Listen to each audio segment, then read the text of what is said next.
नमस्कार दोस्तों, विद्यापीठ कॉमर्स में एक बार फिर से आप लोग का बहुत बहुत स्वागत है। और आज अर्थशास्त्र का ये सेकेंड लेक्चर है जिसमें हम लोग बातें करने वाले थे एडम स्मिथ और अर्थशास्त्र के दो प्रमुख अंग समष्टि और व्यष्टि अर्थशास्त्र के बारे में। तो चलिए बिना समय गंवाए हम लोग स्टार्ट करते हैं वीडियो। तो देखते हैं अर्थशास्त्र के जनक जो एडम स्मिथ थे, इन्होंने सबसे पहले 1776 ईस्वी में अपनी एक बुक लिखी जिसका नाम था द वेल्थ ऑफ नेशन। तो इस बुक में इन्होंने अर्थशास्त्र के बारे में जिक्र किया, बट ध्यान दीजिए इन्होंने जिक्र जरूर किया था बट इसे करीब एक शताब्दी तक राजनीतिक अर्थव्यवस्था के बारे में लोग जानते थे। और करीबन 1890 ईस्वी में डॉक्टर एल्फ्रेड मार्शल द्वारा एक लिखा गया बुक जिसका नाम था प्रिंसिपल ऑफ इकोनॉमिक्स, इसका उल्लेख हम बाद में किए हैं इसमें। उस प्रिंसिपल ऑफ इकोनॉमिक्स जो नामक पुस्तक प्रकाशित हुई उसमें इस विज्ञान को सबसे पहली बार जो है अर्थशास्त्र का नाम प्रदान किया गया। बट इसके बाद भी लोग जो है एडम स्मिथ को ही अर्थशास्त्र के जनक मानते हैं। तो इसका क्या कारण हो सकता है? तो ध्यान दीजिए, इसका कारण सिर्फ इतना है कि जो इसके पहले जो हमारे बहुत पुराने अर्थशास्त्री थे जैसे कि अरस्तु थे, ये यूनान के दार्शनिक थे, आप लोग जानते हैं। जिनोफन थे, करीबन 440 से 335 ईसा पूर्व में इसका कार्यकाल रहा है। फिर उसके बाद कौटिल्य का अर्थशास्त्र रहा है। मनु ने अपने मनु स्मृति में भी कुछ अर्थशास्त्र से उल्लेख किया है। बट इन्होंने उस टाइम के जो रीति रिवाज थे और उस टाइम के जो तत्कालिक राजनीतिक, सामाजिक और धार्मिक सांस्कृतिक विचार थे उसके हिसाब से बुक्स लिखे गए थे। तो इसमें कुछ नए विचार नहीं आ पा रहे थे। बट एडम स्मिथ ने जो 1776 में एक बुक लिखी द वेल्थ ऑफ नेशंस, इन्होंने कुछ इसमें नया किया जिसके कारण इनको क्या कहा जाता है, अर्थशास्त्र के जनक। तो आई होप आप लोग को ये बातें समझ में आ गई होंगे कि एडम स्मिथ को ही हम लोग क्यों अर्थशास्त्र के जनक के रूप में देखते हैं। अब ध्यान देते हैं कि भारतीय अर्थव्यवस्था के जनक पी.वी. नरसिम्हा राव को माना जाता है। यहाँ भारतीय जब अर्थव्यवस्था है उसमें पी.वी. नरसिम्हा राव को भारतीय अर्थव्यवस्था का जनक माना जाता है। अब आगे हम लोग थोड़ा देखते हैं। अर्थशास्त्र दो प्रमुख भागों में बांटा गया है। एक पहला है समष्टि अर्थशास्त्र और दूसरा जो है व्यष्टि अर्थशास्त्र है। समष्टि अर्थशास्त्र को इंग्लिश में मैक्रो इकोनॉमिक्स बोलते हैं और व्यष्टि को माइक्रो इकोनॉमिक्स। ध्यान देते हैं इन दोनों जो वर्ड है इसका सबसे पहला प्रयोग जो है रगनार फ्रिक्स के द्वारा प्रयोग किया गया था। ठीक है, ये बहुत ही इम्पोर्टेंट नहीं है बट आप लोग ध्यान रख सकते हैं इसको कि इन दोनों का जो सबसे पहला प्रयोग है रगनार फ्रिक्स द्वारा किया गया था। और समष्टि अर्थशास्त्र के बारे में हम लोग देखते हैं। अगर सिंपल मीनिंग में अगर हम लोग देखें तो जैसा कि हेडिंग में बताया गया है कि जो समष्टि अर्थशास्त्र यानी कि मैक्रो इकोनॉमिक्स से ब्रॉड लेवल पे ये वर्क करता है, और जो व्यष्टि यानी माइक्रो इकोनॉमिक्स होता है वो डीप लेवल पे वर्क करता है।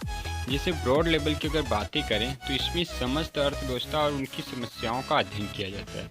जैसे कि एक पूरा इंडिया है तो उसकी पूरी मतलब कि हम मान लें तो राजस्व, राजनीतिक और फिर उसके बाद अंतर्राष्ट्रीय सब चीज़ का अध्ययन किया जाता है, विनिमय से लेकर और उत्पादन से लेकर उसके उपभोग तक।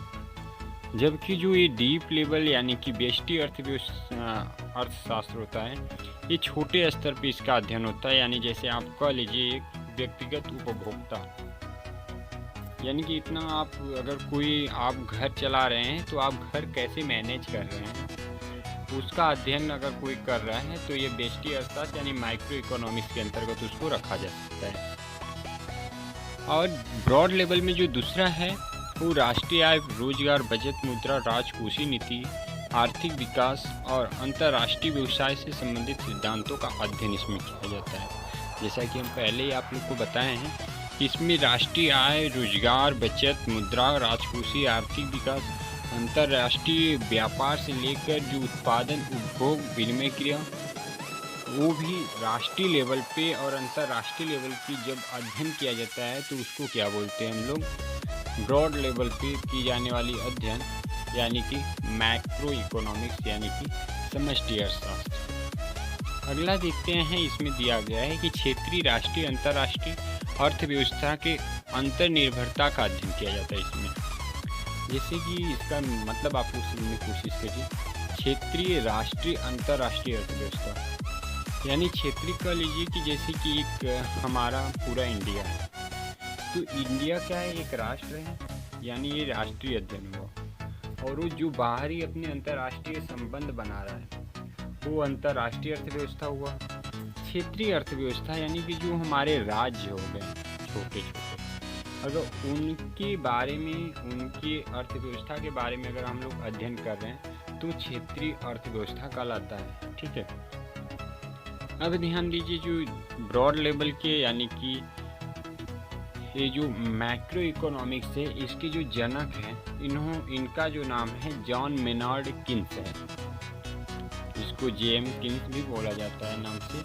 और इनकी जो बुक है एक theory of employment, instruct and money, ये बुक उस टाइम काफ़ी फेमस रही। देखते हैं ये व्यष्टि यानी कि माइक्रो इकोनॉमिक्स क्या होता है।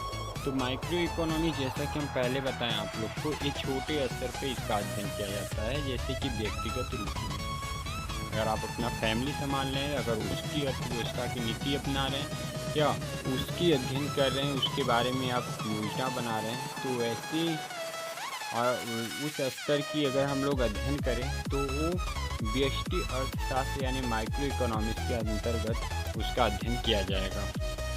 दूसरा है छोटे आर्थिक इकाइयों के संबंधित आर्थिक समस्याओं एवं आर्थिक मुद्दों का अध्ययन होता है। यानी कि जो छोटी इकाइयाँ, आप समझ सकते हैं कि हमारा अगर फैमिली है या अगर हम फैमिली की बात छूट के थोड़ा सा अगर ऊपर उठूँ तो एक जो समाज होता है, एक सोसाइटी होता है, तो जो उसकी छोटी इकाइयों की आर्थिक गतिविधियों से संबंधित जो हम लोग मुद्दों का अध्ययन करते हैं वो किसमें अध्ययन का किया जाता है, तो व्यष्टि अर्थशास्त्र यानी माइक्रो इकोनॉमिक्स में उसका अध्ययन किया जाता है।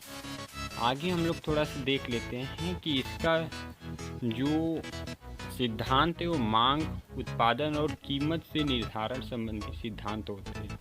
जैसे कि ये कोई सोसाइटी है, अगर उसमें मांग बढ़ गया किसी चीज़ का तो जो आर्थिक मुद्दा है कह लीजिए कि वहाँ का कीमत तो तुरंत बढ़ जाएगा। यानी कि जो बहुत जल्दी ही उन ये तीनों जो क्रियाएं हैं बहुत जल्दी वहाँ पे प्रभावित करती है। ठीक, आगे हम लोग देखेंगे बट अगले चैप्टर में और अगले वीडियोज में आप लोग देख सकते हैं हम लोग क्या बातें करने हैं। तो अर्थव्यवस्था के प्रकार देखेंगे जिसमें हम लोग पूंजीवादी अर्थव्यवस्था, समाजवादी अर्थव्यवस्था और मिश्रित अर्थव्यवस्था के बारे में देखेंगे। तो प्लीज़ हमारे वीडियो को लाइक, शेयर और सब्सक्राइब करिए, अच्छा लगे तो शेयर करिए। Thank you, take care, bye, जय हिंद, जय भारत।